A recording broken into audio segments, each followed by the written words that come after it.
accolades. You can tell I've been drinking a little bit. The accolades have made these harder to find. Like, there's no question that both of these people push these products as being award winning, and that's what's going on. Yeah, I think the Stagg Jr. is good. Yeah, and I hate to admit it, because we're going to have Andrew Sims on here, and he's going to be like, see, I told you. And I'm like, oh, I shit, know. I can't say anything now. I could drink all day. Like, breakfast, lunch, dinner. Like, I don't care. You can't drink out of this class for shit. Well, the problem, actually, James, I'm sorry to get rude so quickly, is you. I'm going to bring up Ohio at any given cost. Nobody should be putting this stuff in their body. I smell metal and grease. The perfect bourbon is Michter's 10-year-old. Oh, that's junk. Oh, that's junk. Welcome to Whiskey Uncut. I'm your host, Paul, joined today by co-host James.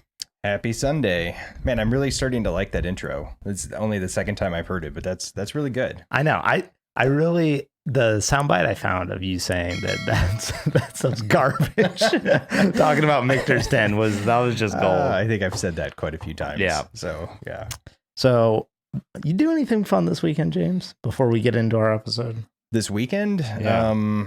Actually, on Friday, I was on another podcast. So this is my second podcast of the week. What podcast were you on? I was on Capital City Bourbon Show with the guys up from Tallahassee. So John and Luke. Oh, nice. Promoting Two Soul Spirits? Yeah. They had a chance to try our weeded bourbon and really liked it. And so they reached out and we got on the podcast. So it was funny too, because I remember doing podcasts and being on them before we had a podcast, and it was always super awkward for me. Yeah. Now it just seems like a conversation. So yeah, it went really well, and they liked all of our products. It was a good day. Awesome. Yeah. Other than that, I think I've slept till 11 a.m. both days. I'm trying to recover. We had family in town. I had a 7-year-old niece and a 2-year-old nephew over that just leak from everywhere, like nose, eyes, like you name it, and they just bathe you in it for days, and I was exhausted. So the real question though, James, is why weren't you out watching John Wick Chapter 4? Oh, so okay, my friend watched it and he said I need to go watch it. It's great. The problem is the damn thing is 3 hours, dude. Okay. So I was looking today and I was like, I don't have 3 hours to go sit in a movie theater today, but I will. I'm going to get there. Here's the thing. Here's how to do the proper John Wick Chapter 4 experience. Okay. Do what me and my buddies did.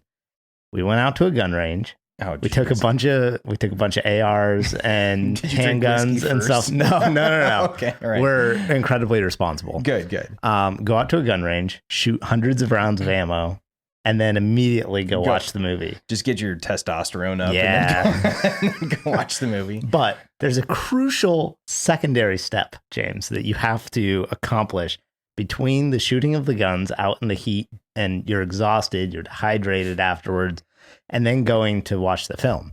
You have to go to KFC and order the Double Down. What the hell Are you familiar with the Double Down, James? I'm barely familiar with KFC, so I'd have no idea what the Double Down is. The Double Down is the most American of fast food meals. More so than like a chalupa or like the double-decker taco? Yes. Okay. It is 2 pieces of fried chicken, fried chicken breasts with cheese and bacon between them. And there's no bread. You just use the fried chicken as the buns. You use the fried chicken as the buns. So like it's like a keto friendly like shitty meal. Dude, it's 960 calories. Oh God. It's incredible. And it's just like dripping grease. You could feel your lung collapsing as you ate it, your artery clogging, your blood pressure rising. How does this set you up to go watch John Wick? Like, I think I just fall into like a food coma by hour 1. Oh yeah, that's a real. You got to down an energy drink right after. So you left out step 3. It's step 3. So step 1 is go blow shit up. Step 2 is eat this Double Down thing. Then you have to chase it with a Red Bull. And then you can go. And then you go watch John Wick there, because you got to hit all your American freedoms at once. You got to exercise your right to bear arms, James. You got to exercise your right to eat an ungodly amount of grease and calories. For $5 or something like that, right? Let's be honest. It's irresponsible to sell that thing. They're killing people slowly. But it's really delicious. I'm sure I was surprised. Great. Yeah. Conceptually, it's disgusting. In actuality, it's really delicious. I can't believe, I wouldn't even look at a menu and consider ordering that. Yeah. It's Like, hard. it's just The picture is very intimidating. I would like pig and cheese smashed between 2 fried chicken breasts. Yeah. Yum. Good job. No, I mean, the picture, and here's the thing though, it actually looks pretty much just like the picture. Well, I don't know how you could doctor up the picture too much. Yeah, there it is in all its glory. Oh my God. It's just, Dude, it's wow. amazing. Okay. So anyway, Well, I want to go see it. So I'll write this down after the episode. I'll make sure I go through the proper steps. But I also want to see Creed and I want to see the new Scream. So I'm way behind. Okay. So maybe I'll just go watch all 3 and just kill a day. Just take off work and watch everything. That would be a good day. Yeah, it would be good. I'd definitely have to do Red Bulls in between the movies. Yeah, it didn't feel that long. I'll be honest though. There was maybe actually a lower body count than the previous 3 films. There's more plot in this movie, I heard little the more last dialogue. hour is bonkers though. But there's a lot. I mean, Yeah. it's pretty cool. Yeah, So looking forward to it. all right, what do you have for us today? Well, what's Or new? What's new in the whiskey world? Oh yeah, here? we do. We have some whiskey news, and in light of our whiskey news, we have an official Do we get to try news sound segment. effects? Yeah, maybe.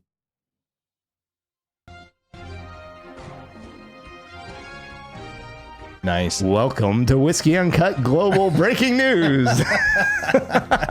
That's a lot of fanfare for very little information. I Okay. think. So here's what came out recently. The Blanton's Char number 4 release. So I'm guessing there were 3 other ones, or maybe they just mean number 4 char. For the It's- barrel. Right. Yeah. It's kind of confusing. However, Did you reach out to the folks at Buffalo Trace for more information? no, I didn't. And actually, this is saying it's a 2022 release, but I just saw stuff about this coming up at the end of February 2023. I haven't heard anything about it. I take that back. I think I saw a post about it somewhere and I just sort of scrolled past it. So I'm curious what you get here. So, how much do you think this special edition of Blanton's? Are we talking MSRP? Yeah. What do you think the MSRP is for this? Say $199. $200? Yeah. James, you're giving them so much benefit of the doubt. Well, I'm thinking like, okay, just tell me what it is and I'll explain. 2,200. You're kidding me. Nope. That's MSRP? That's MSRP. I guess the problem is I didn't know the details. There's probably like 60 bottles of this in existence or something, or it's 1,000 years old. I don't know. Here's what they say. The char levels ranging from 1 to 4. Blanton's bourbon uses char number 4, the highest level of char. That's what it says. Was uses. And how long that barrel is charred for contributes to the whiskey's taste. The charring of a new oak barrel is an essential part of producing bourbon. The char number 4 extracts the most delicious flavor and aroma from the wood, including sweet vanilla and caramel notes. Did you know that? I did not. Did you know that I for didn't know that $2,000 caramel and vanilla were in for bourbon. $2,200 you could get the special flavors of caramel and vanilla in your Wow. bourbon? Never had that in a bourbon before. There are also smoky and earthy notes. This diverse combination of flavor and aroma contribute to the complexity of every single bottle of Blanton's single barrel bourbon. Now it comes in a cool box. Look at that box. You would buy it just because of the box, and With- it opens. Is It is a bifold yeah. opening thing. So anyway, what I lost was I had the actual the text that's written on the inside of the box, which I thought was really funny. Oh, here it is on the back of the box. A limited collection of exclusively selected barrels. Newsflash, folks. All releases of all whiskeys are a limited number of barrels, Well, and they are especially when you're- exclusively selected for that release. especially when you're already dealing with a single barrel product, right? That's sort of inherent in the definition there. Like every single time a whiskey is released, there's some limit to the. Okay, anyway, these barrels were hand selected from Colonel Blanton's famous Warehouse H for this exceptional special release project. In addition to these one-of-a-kind hand-selected barrels, they really doubling down on the hand-selected thing. Yeah, they did it twice in This 2 sentences. 2022 special release includes a custom art label and gift box named for char number 4 as a tribute to the wood charring process and its impact on bourbon's taste and color. These specially selected barrels highlight the beautiful aromas and flavors known only to Blanton's Bourbon and its esteemed heritage of single barrel bourbon. That's like the most poorly written marketing. Well, it's a bunch of like bourbon speak, Yeah. right? Like we need to fit in hand selected and single barrel and flavors, and they just sort of threw it together. But I guess it is technically a 2022 release. I just saw stuff popping up about it, so maybe it got released late. I haven't heard anything about it whatsoever. I have no idea how many bottles are out there. I just assumed that it was maybe like a one-off version because everybody's just familiar with the standard Blantons, right? Correct. But they're straight from the barrel. There must be a rye there's too, Blanton right? Golds. There's a bunch of stuff out there, and so I just assumed it was one. Which one has the green label? That's a European release. Okay, because that one pops up in John Wick. Yeah. Yeah. Oh, yeah, nice. Yeah. The villain is pouring in Blantons, and John Wick drinks Blantons. Yeah, and there's a couple different ones. So I assumed it was that, but this seems to be like a really hoity-toity special. 832 bottles, only 4 barrels. Yeah, that's why they're doing it that much. And you know what it probably tastes like? Blands. It tastes like Blands. Because I've had I love straight from the barrel, but it just tastes like Blands, but stronger. Yeah. Like I haven't had any of them yet that I felt added a whole new dimension to it. But Bland straight from the barrel is solid. I do think this one's higher proof also. I should have checked that. But I think it said it's like 110 proof so I think it's bottled at cast strength or whatever. Yeah, one of the other ones is too. I don't keep up with the Blands line, but I think Gold or one of the other ones is slightly higher proof too. Maybe that popped up because I was looking up the green label from John Wick. So maybe that's why it popped up in my feed as though it was like a new thing.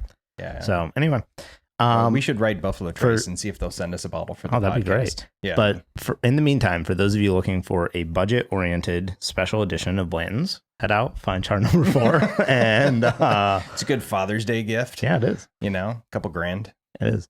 So today's episode, our primary focus is talking about competitions. Yeah. So this is something I've been thinking about for a little while because. And I have a different perspective now because I'm in the industry and we're started talking about recently. Ooh, that was a nice one, by the way. That was a good one. Stagg Jr. for the win on the Cork Pop. Yeah, I started talking about what we're going to submit to what awards. And it got me really digging into awards and thinking about awards. And do people even give a shit about awards? Do people pay attention to these? Do they sway consumers whatsoever? And I was listening to an episode of Bourbon Pursuit. And they were talking about how their Pursuit United blend just won a double gold or a gold medal with the John Barleycorn Awards, which is one that nobody's even probably freaking heard of before, right? It's pretty well known in the industry, but it's not like the San Francisco Spirits competition. And they said that in one day they sold a couple hundred bottles just from that. I was like, so people have to be paying attention to this. But I thought it was a good conversation piece for us because we're very far along. I don't think either of us probably do. But do people actually pay attention to this? Do they mean anything? 100%. I worked on the retail side of this for a long time. And I can speak as a consumer of products that I know less about than whiskey. But when I worked on the retail side, there was 100% of mentality of customers that they would come in and they would look at 2 bottles side by side on the shelf that were the same price. And I would tell them, this one's better than this one. And they're like, yeah, but that one has gold medal on it. And the one that you suggested has silver medal on it. Oh, yeah. And they would buy the one with the gold medal. Now, I don't think... And this was this bourbon, rye, scotch? Everything. Anything? Okay. Yeah. Everything. And I would say the most notorious for this, by far, is the spirit that has the greatest diversity, which is wine. There are more labels of wine in the world than like literally anything else, obviously, because, the production of wine is so much more approachable. I mean, beer is probably a close second, right? But still with beer, you need a lot of like equipment. With wine, like there's so many small independent labels of wine that produce, 1,000 cases a year or a couple hundred cases a year, right? And so the chances that you're going to go into a retail store and find a bottle of wine that and you've had before, unless it's from a major producer, is pretty slim. Especially because now you're talking about every year, the vintage is different. So like even from the same winery, every single year that bottle is going to be different, right? So in that world, like the difference of a scored whiskey or a scored wine, there's usually not like gold, silver, whatever. Yeah, it's points. It's points. It's, you know, a 91 point wine or an 87 point wine. Nobody advertises their wine if it's below 85 points. No one's like, you just don't bother to put it on there. Yeah, no one's like, this is a 78 point wine, right? But because of that, people will always, since they don't know what it tastes like, and usually the people that work there haven't tried it either, they'll just buy whichever one has the higher point value that's in their price range. Yeah, and I see that a lot with wine because people do go in, and we have friends that will pick bottles. Is it Vivino? Is that app on your phone where to tell you like the aggregate score? And that's a user. Yeah, that's user generated scores. I think they have like some people there that do it, but then it's also users. Yeah. And so I've seen people go around and like, oh, this is a 92 point wine. That's a 91 point wine. And I know for a lot of people purchasing wine, it's a big thing, but you hear about it less with spirits. Like that's great, you know, good perspective on your part that you worked at a store, but I never see people pick them according to awards. So it was interesting to me when I heard Bourbon Pursuit talking about it and saying, yeah, it moved a ton of bottles. And this wasn't, you know, like I said, like it's not the New York Spirits competition.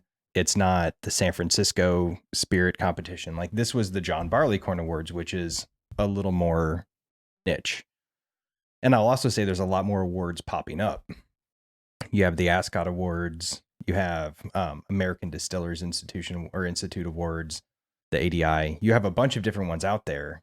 And I don't think people really understand what a gold medal is or what a double gold means. And because I remember when I first started to pay attention to these, like, did you immediately understand what a gold medal was or what a double gold meant? No, and 99% of the people that are buying based off that don't understand what it means. No, and it always confused me because you'd go into a shelf and you'd see, all right, 15 bottles have a gold medal on them. Like, well, how in the hell can everybody get gold medals? We're used to one gold medal, one silver medal, and one bronze, right? That's not how these are done typically. So just to give everybody kind of an idea, like if you look at San Francisco Spirits Competition, what they do there is within a category. So let's say we're dealing with single barrel bourbon. Within a category, the judges try everything blind and they score it independently and say, do I think this meets gold medal standards, silver, or bronze? And there's criteria and they probably differ from competition to competition. But that's how they do it. It's not direct comparisons. It's not like they're looking at the whole group and saying, this is the best, so it gets gold. This is the second best, so it gets silver. Everything is judged independently. And then if every single judge gave a bottle of gold, it gets double gold. Correct. So it's very different. So you can have a category, maybe it's outstanding, where everybody gets gold. Or you can have a category where nobody gets gold, right? And so it gets really confusing, I think. And if you look at some of these bottles, people just slap gold medal stickers on it, or they put it on their website and they slap a gold medal. You have no idea what competition it is, where it came from, what the criteria were, what the category was. You have no damn clue. Right. It's just, oh, there's a gold medal, so we know people are going to buy it. Yeah. So one thing real quick. Can you set the water down just so it's not on a coaster? Thanks. Yeah. So with that's where, you know, and we talked about this on a previous episode. I can't remember what in relation to what whiskey we were talking about. We were talking about it winning double gold.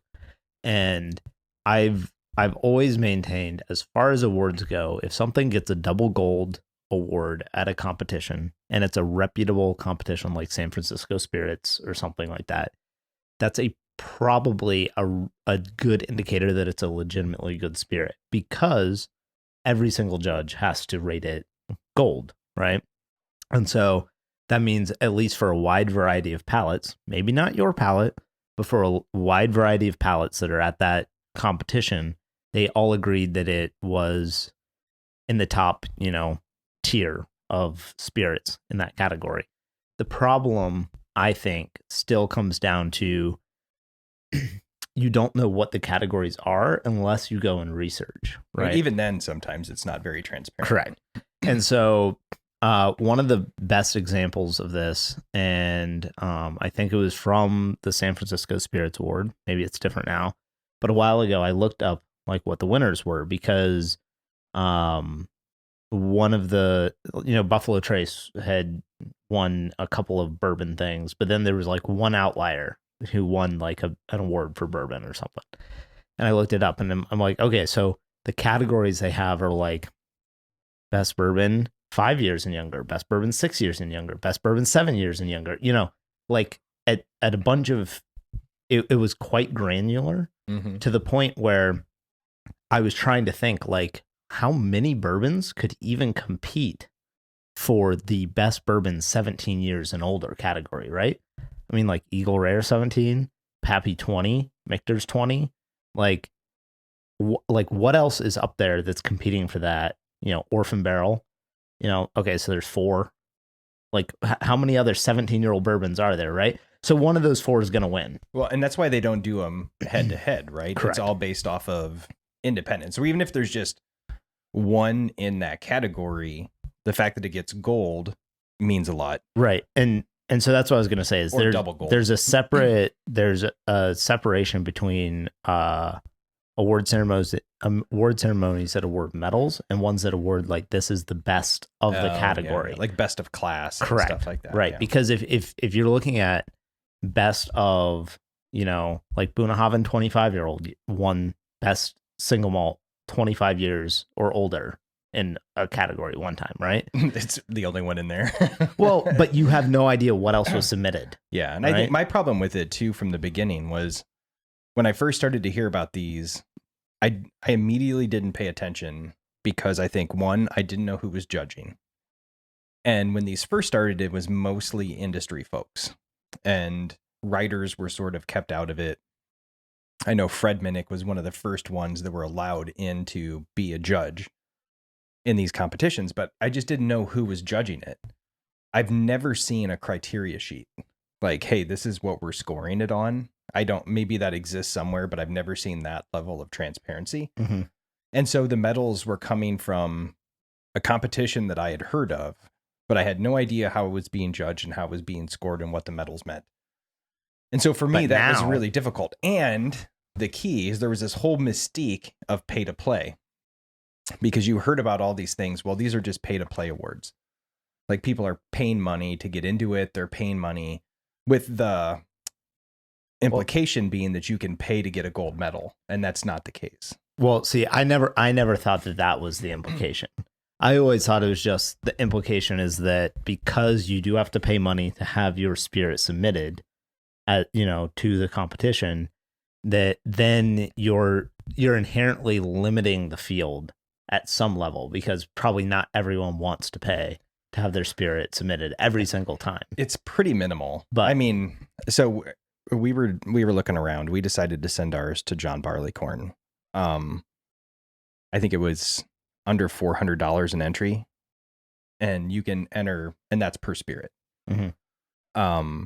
Some of the others are $500-$600, and then you also have to send 2 bottles, typically maybe 3 bottles to a competition. So, but to Buffalo Trace, that's nothing. But to smaller producers, maybe it means a little bit. Right, but here's my question. Right, is like to someone like Macallan or Buffalo Trace, what do they have to gain by submitting their spirits still relative to how much they have to lose? Right. And so like, and I kind of wonder about this because there's like we judge cocktail competitions locally. Right. And there's a couple of bartenders that we know in town that would probably win every single time if they competed. Right. But they don't compete.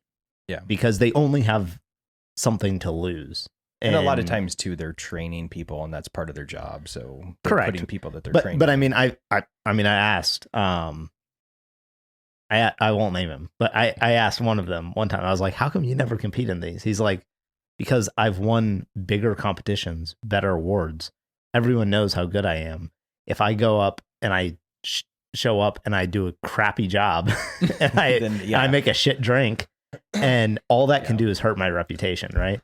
So, But it's not like anybody reveals that you got a bad score, right? no, but I guess my point is like if you win best bourbon, right? Are they also listing who you beat for best bourbon? I don't think so typically. I mean, maybe they do. Maybe some of them do publish it. I don't know. But my point is, it's not listed on the bottle with your double gold. It's not like double gold, and here were the other people in the field. We beat all these people. Correct. You know, and I do think listening to, again, I did a little bit of research on this as I was digging into it. I think historically, larger companies did not enter. Like Maker's Mark, I think, was notorious for just not wanting to enter. They were focused more on branding and doing what they wanted to do. But would they have won? Maybe with some of their special releases. I'm sure they could have pulled a single barrel that's probably killer, right? Right, but that's cheating. Like, but still, they could. Okay. But I think now, with more awards popping up, like I said, we have the Ascot Awards that are headed by Fred Minnick. You have the John Barleycorn. You have ADI. You have San Francisco and New York and Louisiana. Like, with all of these, I think now the bigger brands are starting to submit, which brings us to why we're drinking the whiskey we're drinking today. So I thought this was a really interesting comparison because both of these whiskeys, we're going to be drinking Stagg Jr. and Elijah Craig Barrel Proof. Yep. So both of these are ones that I've heard really push awards before. Elijah Craig had, I think, Bourbon of the Year from Whiskey Advocate in like 2017, 2018. It's got numerous golds, a couple double golds, I think. Stagg Jr. kind of the same way. I think it won double gold in 2020. It might actually be this release.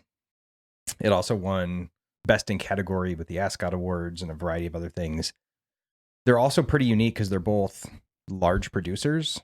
They are around the same suggested retail price of $60 to $70. And they're about the same age, right? Proof is the same. Age is a little different. Stagg Jr. is a blend. They think of 7 to 9, 8 to 9. Elijah Craig is 12. Oh, okay. But the mash bills are the same. They're both around that low 70 corn, 10% or below rye.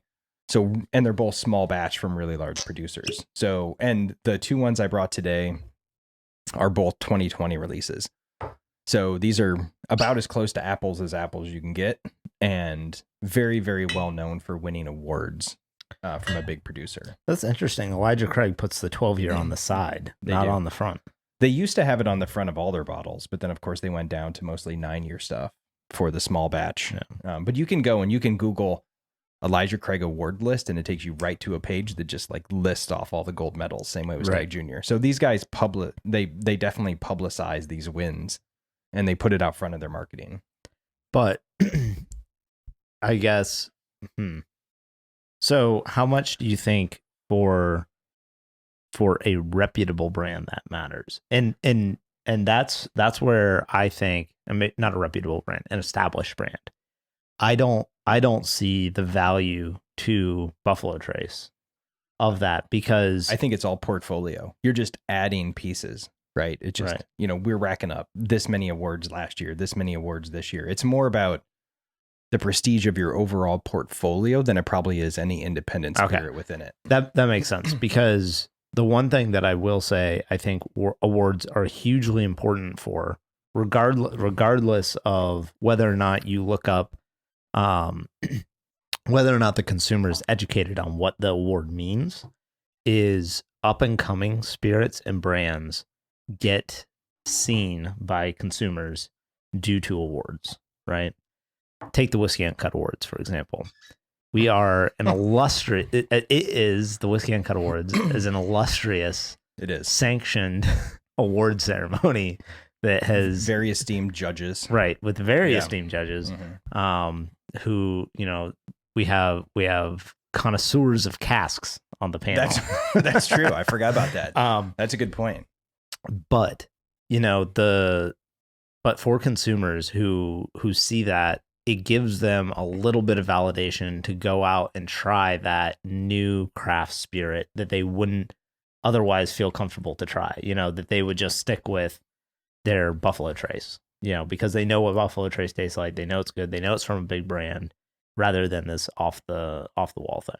And I have seen some awards just completely remove the availability of products. Oh yeah.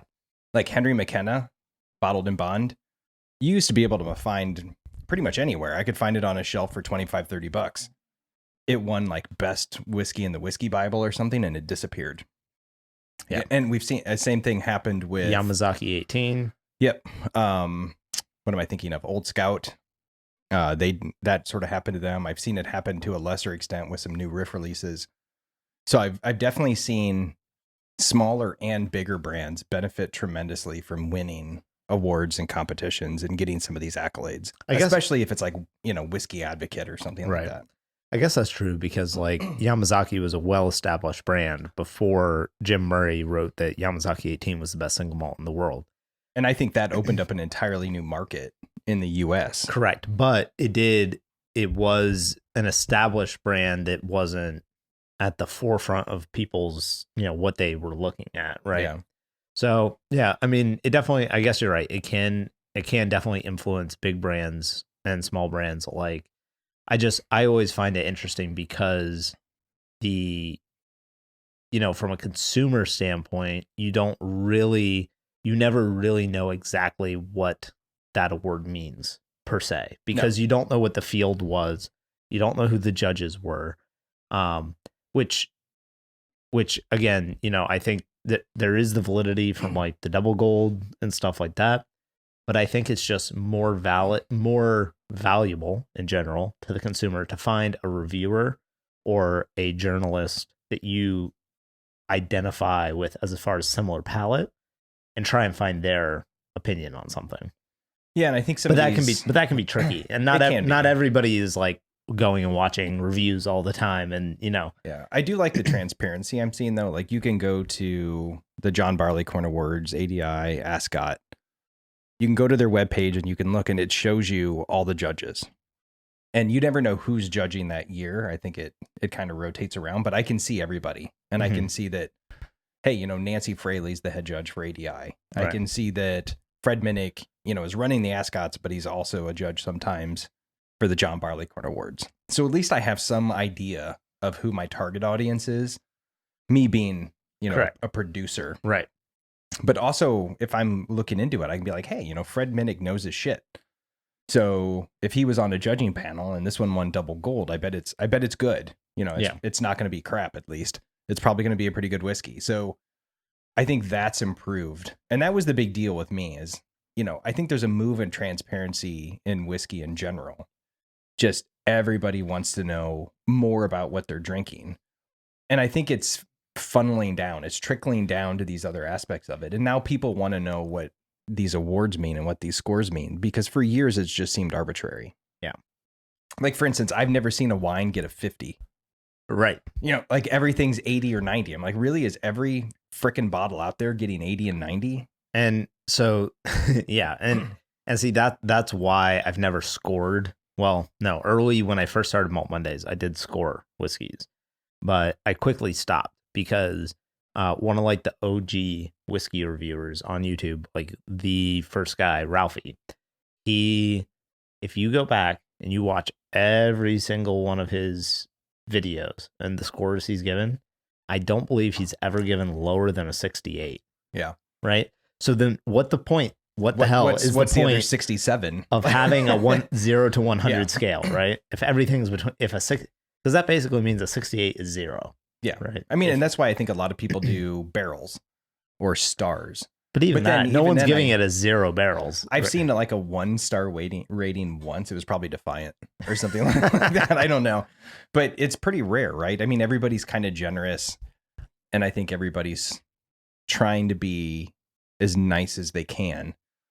But yeah, I always kind of stayed away from that as well. The same way I don't talk about, is it worth the price point a lot? We'll bring it up here occasionally, but in the end, it depends on how much damn money you make. Right. And what kind of bottle you're looking for. It's all subjective.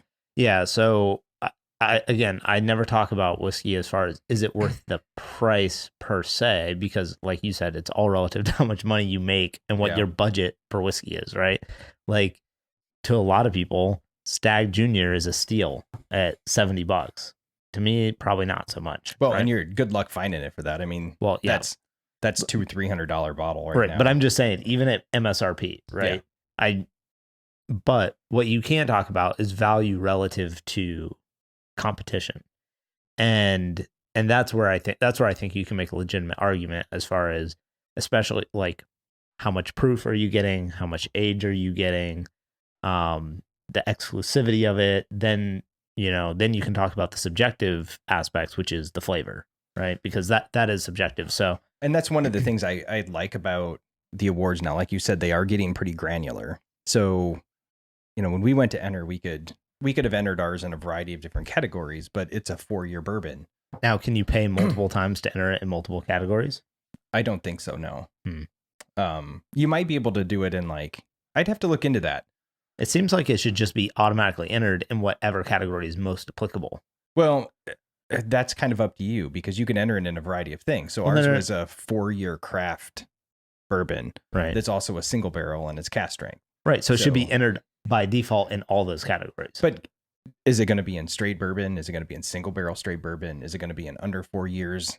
Right. And there's all these levels to it. And for us, it was so can you see how many entrants are in each category before you decide which to submit? No, you have no idea. Okay. All right. But for me, I wanted it to be, I didn't necessarily want it to be the smallest pool. I don't care because I understand how it's being judged. Correct. But I want it to be in the one that I think lets it shine the best. Right. Where I don't want it to be in just a straight bourbon where people are, even if you don't know what you're pouring and you're drinking, is mine really going to be compared to Stagg? Right. Come on. It's a 4-year product. And I would say the barrels that you're picking are typically not going to be the what is the perfect bourbon situation. That whole discussion we had with Andrew, right? If you're competing in the straight Kentucky straight bourbon category, they're probably looking for quintessential bourbon flavors. They're not looking necessarily for a bourbon that tastes like an old dusty weeder, that's got a little bit of funk because it's got some heirloom variety of corn. But I think that's kind of an expectation if you put it in a single barrel category, Correct. Right? Because then people are going to expect it to be unique and different. Yep. It's not a batched, it's not a blended. And so for us, that makes sense. And I think it means that we can put our products in a category that we think it best fits and where the expectations are probably in line with what we picked it for. Yeah. And in particular, that watershed 4-year bourbon, I'm like, come on, for an under 5-year bourbon, that's freaking delicious. Yeah. I can see if you're comparing it to a 15-year, the complexity and whatever, but for that age statement, I think it's a really damn good bourbon. So we can allow, we can put it where we think it's going to be most successful. And I think that allows, if a customer's willing to put in the context and put into work to understand the context, it tells you a lot about what the award means. So if I'm making a recommendation to people, do a little bit of research into what the awards are, follow them. I don't mean necessarily go into a liquor store, look at the gold medal, then look up what it is. But I mean, follow the John Barleycorn, follow the Ascot Awards, look at which ones win. And that'll give you an idea about, what kind of bottles you might want to pick. It might give you an idea about what categories, you resonate most with. I think you can pull some information from that. All right. So I'm going to give you my 2 cents. I'm going to look up the John Barleycorn Awards of 2022. Mm-hmm. Give you my 2 cents on who they picked. And by the way, I looked these up and I think you're going to find them pretty interesting. Okay. So let's see. Best Bourbon, Pursuit United, Batch 02. Yep. Those are the Bourbon Pursuit folks. Oh, okay. And that's a blend. I don't know what all goes into it, but I know some of it is Finger Lakes. Interesting. This whiskey added from 40 total barrels from 3 different states. The team at Pursuit United doesn't release the Tennessee distillery name. We know the juices from Kentucky and New York are from Bardstown Bourbon Company and Finger Lakes Distilling, respectively. Since those barrels are added, they're slightly touched with water before bottling.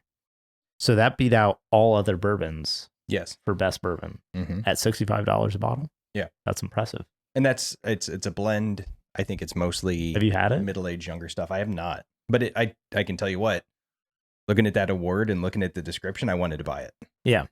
I mean, it makes me want to try it. Yeah. We need to reach out to them anyway, so I'll reach out to them. see if we can get a bottle. My question though is, like you're saying, if you can only pick one category to enter your spirit in, is best bourbon pulled from all bourbon related? Yeah, so that's how categories? they do it. So then everything that gets double gold in its category goes into like the final round, and that's where you get best overall rankings. Okay. So that means this must have beat out stuff like Stagg and Well, whoever submitted to this competition. right, exactly. Okay. Which they don't publish, right? They don't publish the entire list of submitting. No, and if you look at the award winners for this competition, I think it's mostly smaller producers. I don't think you're getting that makes really sense. large people submitting to this. I think they're going to New York and San Francisco. Okay. That makes sense, because we've got the next up, best Scotch whiskey, Aberlour 18-year-old single malt Scotch whiskey. All this makes me cry, James. What do you think about it? What do you think about that? Okay, one? well, multiple things that I find interesting. The ABV is listed as 40%, which should only be the ABV in Europe. In the United States, the ABV should be 43% for Aberlour, unless they changed it. The second part is the price, $170. And when I was 22, so seven years ago, that bottle was $90. And you got to remember, really too, good at $90. Aberlour probably submitted that bottle, so they probably provided the MSRP. Oh, that might. Well, yeah, but that also might be why it was 40%. Yeah, that's what I mean. Yeah, sorry, they probably submitted the ABV. So, I mean, again, I think there's a lot better whiskey out there, a lot better single malt Scotch out there, but I think that's a decent selection. Yeah. Having had it, being familiar with it. Best single barrel bourbon, Jack Daniel's Single Barrel Select. Which is damn good. That is a good one. I'll give him that. Best luxury whiskey. Okay, see, I don't know what the hell a luxury whiskey is. That's a nebulous category. You'd have to. It's probably nebulous when you look at the website, but I know when you enter it, it gives a description. Right? Yeah. Old Fitzgerald bottled in bond, spring 2022, 17 years old. Average price $1,275. Yeah, I saw this. So when this first came out, when these Old Fitz special editions first came out, I had the chance to buy a couple, and I was like, "Now screw that! Like, James. It's way too much damn money." Yeah, but now it would I have wish been I had worth bought more. it. Yeah, I wish I had bought them, but I did get to try them, and I would say, yeah, they're fine. Like I'm not going to pay $1,000 for it, but they were good. So I can see why it won an award. I can certainly see why it's a luxury. Yeah. I wonder if we'll find Blanton's Char 4 in there. I got to try the Old Fitzgerald 15-year not too long ago on my really anniversary trip. It's really good. Yeah. I mean, it's good stuff. Best American single malt, Cedar Ridge, the quintessential. So never heard of that. Cedar Ridge has been cranking them out. You got a lot of smaller distilleries now producing single malts. Have you seen that for sale anywhere in Gainesville? Oh, no. I don't think they have that kind of distribution yet. There's a couple other independent bottlers that focus on Cedar Ridge, so you'll see them around. I was surprised it wasn't like Westland, because they've been clearing everything out. Yeah, so I knew you'd like this best one. Rye whiskey, New Riff Balboa Rye. Yeah, there it is. Which is freaking killer. Like, that's a really damn good bottle. And this is what I mean. Like, if you can go to this... That's a legit pick. Yeah, and you can go to these websites and you can see what they picked, and you resonate with one of those and you really like it, then you can probably infer that you are going to agree with a lot of their picks. Like, there's nothing here that I have a major issue with. I don't know anything about Aberlour 18 because it's Scotch, and Scotch sucks. But I don't know anything. But everything else, like, made sense to me when I was going through these. All right. I don't know about the Uncle Nearest. Now, I haven't had this special blended edition, batch 09, but... I've had some of their single barrels, though, and it's pretty damn good. I've had whatever their two standard releases are, and I was like, this just tastes like Jack Daniel's. Yeah, I had their 1820. It's all Dickel sourced. I had their 1820. It's a single barrel. I think it was an 11-year cast strength. And I know there's a lot of people that hate Dickel, but when it gets above 9 years, the shit's good. And that was good. So I can see it. I don't know what else was in the category, like you mentioned, but it's certainly not a bad product. No. And yeah, so I mean, I think at least for the whiskeys I was familiar with and the categories that they were in, especially the New Riff Balboa Rye, which we also awarded best rye whiskey. Yeah, and I think for me, when I looked at those, I was like, you know what? One, it looks like this award list whoever's tasting this understands craft. You have a couple craft whiskeys in there. They're getting good scores. So they understand what craft is bringing to the table. I agreed with a lot of their picks. And so I think that was a large motivator for us to choose them where we wanted to send it to. And I think it was also helpful that I saw that the Pursuit United got a, best overall bourbon there. I know that has some of the same product in it that we're picking. So, I think you can learn a little bit about it if you go and you look at the picks. If you see something like Crown Royal Apple taking as best overall problem, run away screaming. Well, just run away. That's when I think everyone finally realized that Jim Murray was not the end all be all of whiskey reviews. Harvest when Rye he said that the Crown Royal Harvest Rye was the best whiskey in the world. Not just just best Canadian whiskey or anything, right? It's or not the best rye. anything. It was the best whiskey in the world. I'm pretty sure that's what the award that he gave. Yeah, it was a $25 bottle. And I remember people going batshit crazy about it. And I'm like, it's sweet, it's light, it's watered down. There's grain neutral spirit in there. I don't know. That's when the pay to play stuff started to come up. Everybody was like, all right, who is paying him to come up with these ratings? Obviously I'm not implying that that's the case, but that's where that kind of stuff comes from. Yeah, the 2016 World Whiskey of the Year. And this was the Whiskey Bible, right? Yeah, by the Whiskey Bible. An astonishing 1-2 for rye whiskey is it Narrow Eclipse Pikesville 100 proof straight rye whiskey. Which I've had Pikesville. Pikesville is worlds better. And you can find it anywhere. Yeah. Pikesville is really, really nice. It's a Heaven Hill product. It's just and everyone was suspicious already, after the stuff with Ardbeg, where he helped restart Ardbeg and then awarded Ardbeg a bunch of awards. And I know people too that are like, well, this has to be rigged because why is Stagg not winning every damn year? Why is Pappy not winning every single fucking year, right? Well, one, they probably don't enter it because, like you said, they have more to lose. If you enter Pappy Van Winkle 15 and it gets a bronze, right?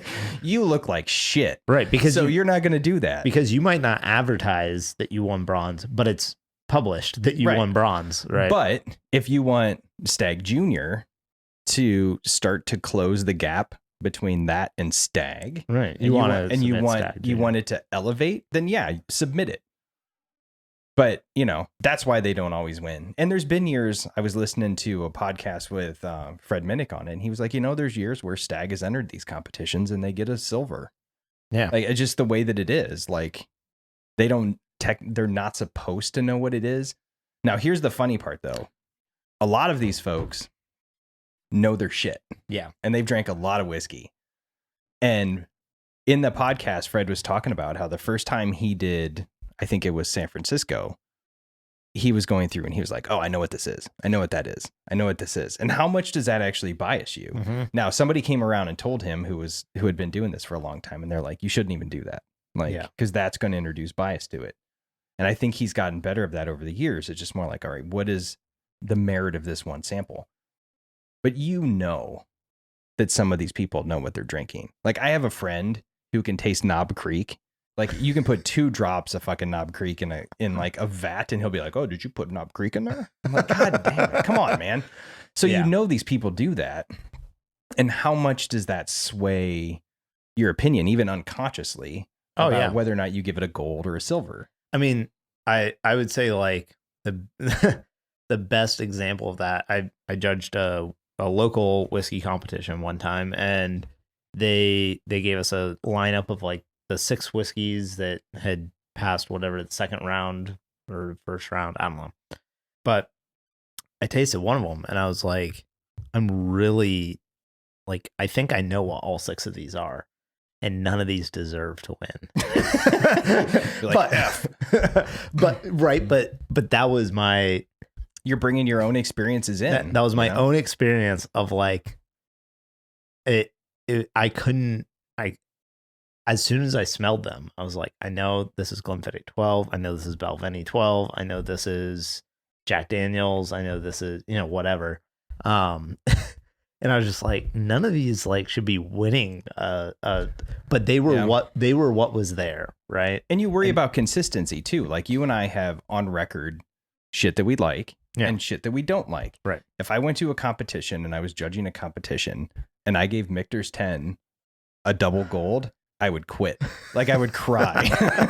And so, if it pops in my head and I drink it, I'm like, oh, this is Michter's 10. Like I know this is Michter's 10. But how we're all human, those things are going to come into play. I would like to think that if I did these competitions, and I would be I can't pick out individual places that well, but I would take all of that out and I would give it scores. But for some people, that's important. This is a reputation game. Well, and I will say, like, I would be confident in the fact that I couldn't taste anything that well to be able, like. But you would know your shit with scotch. With scotch, like, yeah, probably. If you were tasting scotches, you would know. Certainly, you would know like something that came from Macallan. Yeah, or something that came from Balvenie. Yeah, there's definitely some that are very identifiable. Like you could pour me 1 billion glasses and I could sniff out Watershed. Like it's just right. It's sort of what we do, and it depends on what your wheelhouse is. But I think the take home message for me on this is I think there's value in them. Oh, for sure. If you know who's judging them and if you know what the categories are, and you put in a little work, but just don't look at a damn gold medal on a bottle and think that means it's good. I've tried a couple that are really bad, and I'll bring one. We won't talk about who it is, but I'll bring it. Well, I believe, and I'll have to double check. We should talk about the ones that we're actually drinking. Yeah, we haven't even mentioned those yet because we've just been rambling on. Don't fret, folks. We've been drinking while talking. We've been trying both the Stagg and the Elijah Craig. We're trying season 3 to be a little more topical, a little less focused on the specifics whiskeys that we're drinking. So, but speaking of what we're drinking, we have Stagg and we have Elijah Craig Barrel Proof. Now, I was just trying these side by side. I vastly prefer the Stagg Jr.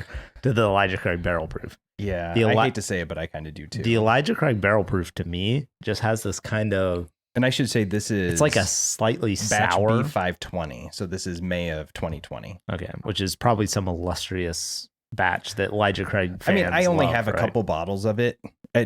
Both of these are ones that I've seen on the shelf and I happily let sit for somebody else to come take up.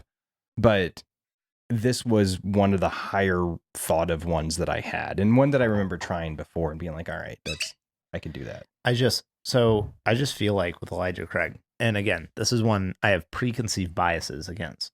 If I tried this in a big lineup of whiskeys, I might enjoy it more because, your palate gets slightly fatigued or, whatever. But this, to me, there's just this plasticky aftertaste to it that I don't know if that's just it's over oaked or what it is exactly, but I just get this slightly synthetic kind of aroma and then aftertaste. I remember so I've been in this long enough that I remember when the Elijah Craig Barrel Proof Batch 1 came out. It had that shitty plastic topper on it that it would break after you open the bottle like 5 times. And it still had the age stated 12 on the front. And I remember trying it with a good friend of mine, and he was like, well, what do you think? And I was like, I think it tastes like crap. And I think I would probably rather just drink regular old Elijah Craig Barrel Proof. Because at 12 years, and so both of these are in that wheelhouse that we talk about, 8 to 12 years. 12 years on Elijah Craig Barrel Proof to me sits very, very heavy. It is always to me right on the border of being over oaked. It's also pretty hot. It is. And you combine that much oak and bitterness from the oak with the proof. And this one is 127.2 proof. Yeah. It makes it rough. Like even at 12 years, it makes it feel like a rough whiskey. You get you get a shit ton of barrel spice on the nose. Yeah. There's caramel and kind of those classic bourbon notes, but there's a ton of like spiciness that comes through that you wouldn't expect from a low rye mash bill, but it's just all those damn barrel notes. Yeah. So, and that's where it's that spiciness, I think the high ABV, and then like the dry oak that to me just kind of comes off as like this. It gives me that feeling of when you try to take a young bourbon and age it in a tiny oak barrel, like Yeah, at home on your counter. And you're like, it just I'm tastes going to put White Dog in there and make bourbon.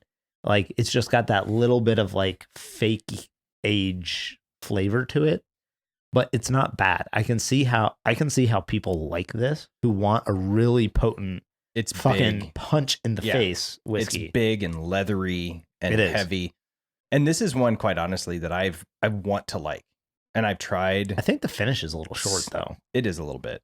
And I've tried numerous, and that's the other thing to keep in mind, right? Is we're trying one batch. There's a ton of batches. But I've never loved any of the ones I've tried, ever. I've tolerated some more than others, but I've never really loved it. It's just, it feels like a bourbon that tries too hard to be a big, heavy bourbon, and you just lose all the nuance to it. Stagg Jr., I think, when it first came out, was horrible. Well, and it's gradually gotten better and better and better. Yeah, that's what I was going to say about Stagg Jr. This has come a long way. Yeah, it's worlds different than the first couple batches. From where it was. This, to me, actually gives me, shadows of real Stagg, as far as, like, character-wise. It's super fruity, though. Like, to me, the palate is much fruitier than what But I think of Stagg remember. as a pretty fruity bourbon. See, I think of it more as, like, maybe cherry. I think but like dark fruit. cherry Yeah. and smoke. This is more like, this is obviously younger. It's brighter fruit. There's almost like a grapiness to it. Yeah. And then you get in the barrel, and it's very clear that this is not over oaked. And I vastly prefer this to the Elijah Craig. But again, both of these, the reason we're drinking these is both of these have won a shit ton of awards. Proof. Yeah, both of these have won a shit ton of awards in their category. Both of them push the awards. And I think, at least in part, some of it is the allocated status, but I think in part the accolades have really made the accolades. You can tell I've been drinking a little bit. The accolades have made these harder to find. Like, there's no question that both of these people push these products as being award winning, and that's what's going on. Yeah, I think the Stagg Jr. is good. Yeah, and I hate to admit it, because we're gonna have Andrew Sims on here, and he's gonna be like, "See, I told you." And I'm like, oh, I shit, know. I can't say anything now because it is much better. And so this is the 2020 release, 130.2 proof. I think it's like batch 14 or 18 or something. And I'll be honest, if I was paying, when that came out, it was $60 a bottle. If I was paying $60 for that, I'd be really happy. Yeah, right. Yeah. And I never bought it because I was so tainted by the first couple ones that were just like drinking paint thinner. Like, it was young and super rough. And it just was known as, kind of being, I think, almost a little bit too aggressive. But I can't even tell you how many bottles of Elijah Craig Barrel Proof I've left on shelves over the years. Even at like $50, I was like, like, whatever. And so it pains me sometimes when I see people tie these bottles, or they make special allocated bottles available, and this is one. And I've had people come up to me at events, and they're like, "Oh, it's Elijah Craig Barrel Proof. Should I buy it?" And I'm looking at them, I'm like, I would walk away. Yeah. Like, go buy a bottle of anything else. And it's because it's just not my gig. Yeah. But, And, I even said, like, Elijah Craig 18. I got to try that, last year at some point for the first time. And I was just so unimpressed. Yeah, Like, you ought to try the 23. You'll be really damn unimpressed. Like, you'll be really unimpressed. And then you'll look at how much you paid for it. You'll be like, crap. Yeah. I paid, I don't know, $30 at a bar for a pour of the 18 or something, for like probably a 1 ounce. It was probably 1 ounce pour.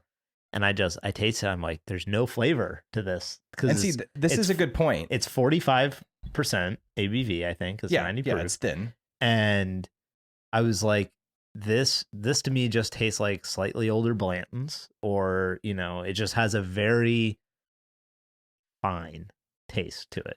And that's the other point that's important about this, is we're dealing with batches here, and it varies from time to time. So you might hear that Elijah Craig 18 won a prestigious award. That doesn't mean that what you're drinking, that version of it, is what won the award, or it's even remotely similar to that. So is Elijah Craig 18 also pretty variant batch to batch? Well, the first couple batches of the old Elijah Craig stuff, I know for a fact the 23-year-old had really old stock in there, and that stock has run out. It's kind of like a lot of the Pappy stuff and the Weller used to have some really old Stitzel Weller in there, and it's run out. So the reputation was built initially on these older stocks that are no longer in the product.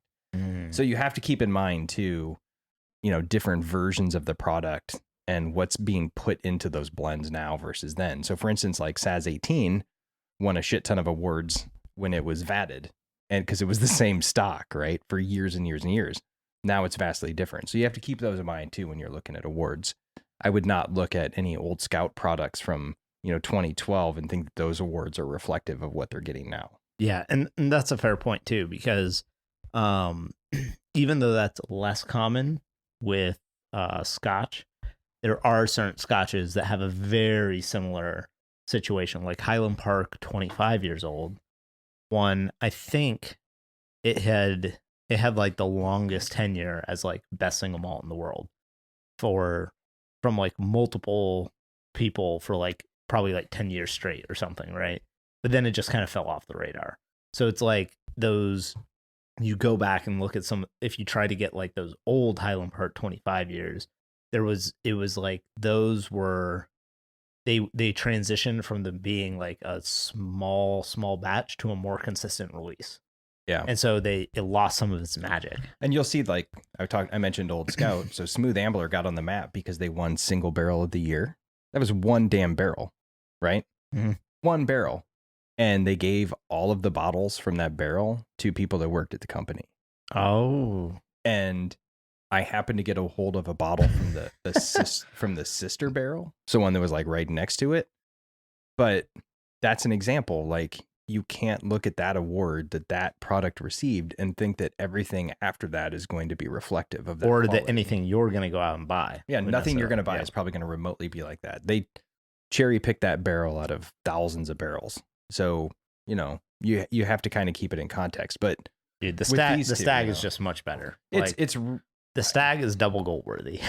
See, I don't think it's that great. I mean, I think it's good. If I paid No, but I would pay MSRP for it. Okay, for sure. but think about, put yourself in the judge's shoes, right? Yeah. Think about the average. I'm going to do that, right? I'm pretending that I'm Fred Minnick. Pretend you're Fred Minnick. Channel your inner Fred Minnick. Do you have an ascot that I can wear? No, I don't. Okay, I'll pretend I'm wearing one. You've only got 3. You can only give it a bronze, silver, or gold, right? That's it. So, are you really gonna give it a silver? Yeah, you're right. Yeah, I'm going to give it a gold. I mean, it's above. In my mind, I would think silver is average, bronze is below average, now and gold I'm is sure above average. We're simplifying this. I'm sure that there's a very complex like grading sheet that they're using. Right, but I'm saying, I get what you mean. This tastes like a great bourbon to me. Yeah, Elijah Craig Barrel Proof. I would give it bronze. I would give bronze. I would give it a take home medal. Can we give a participation trophy? Like, you showed up. I think there are, like, I do think you can get below bronze. You can get like unranked or whatever. Can you? I assume so, because I'm pretty sure. For sure, nobody's pubbing that.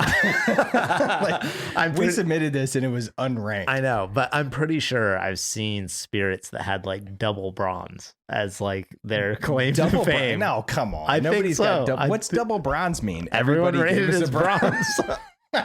So we were consistently below average. No, but I think you can get like double silver too. I've never San seen Francisco. that. I think it's only double gold. I think you're full of shit. I think maybe it's because they were in multiple categories. Yeah, or maybe they got silver from multiple award. Or had you been drinking and you were seeing double? And you're like, oh look, there's two silvers. That's possible. All right. So in the end, award ceremonies, great if you understand what they mean. Put some time in, do a little bit of research, and I do think, especially for small producers, it does mean something. Yeah, and it means a lot. Especially, it just helps them get exposure, that initial traction. So it's advertising.